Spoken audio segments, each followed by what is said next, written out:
ng bayan, maasahan anumang panahon. Magandang araw po sa ating lahat. Narito ang update sa lagay ng panahon ngayong araw ng Biyernes, June 28, 2024. Sa kasalukuyan ay easterlies ang dominanting weather system sa bansa at makakaapekto ngayon sa silangang bahagi ng ating kapuluan. Kung mapapansin natin ay may mga kumpol ng kaulapan sa West Philippine Sea. Hindi naman inaasahan na magiging bagyo ito at malayo ito sa ating kalupaan, kaya wala siyang magiging epekto sa anumang bahagi ng ating bansa.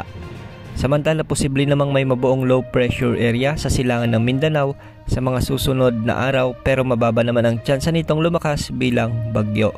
Posible lamang itong magdala ng mga pag-ulan sa silangang bahagi ng Visayas at Mindanao.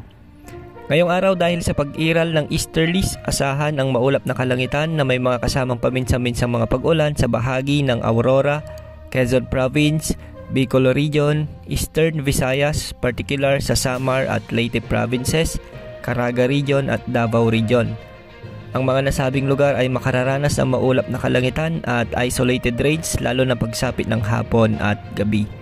Sa nalalabing bahagi ng bansa, asahan ang malinsangang panahon, umaga pa lamang hanggang tanghali, ngunit pagsapit ng hapon at gabi ay asahan ang malawakang pag-ulan dulot ng mga localized thunderstorms.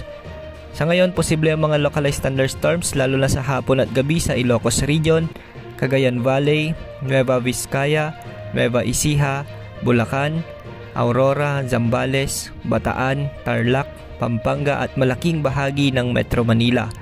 May mga inaasahan ding pag-ulan sa bahagi ng Rizal, Cavite, Occidental Mindoro, ilang bahagi ng Bicol Region kabilang ang Sorsogon at Albay.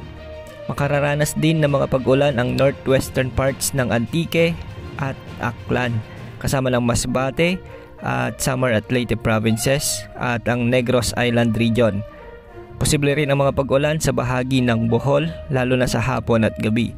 Sa Mindanao ay mga pag-ulan din dahil sa localized thunderstorms sa may Surigao del Norte, Zamboanga Peninsula, Northern Mindanao, Bangsamoro Region at Soxargen.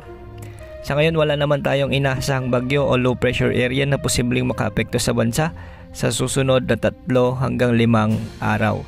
Yan ang update sa lagay ng panahon. Ito po ang weather update ng bayan, maasahan anumang panahon.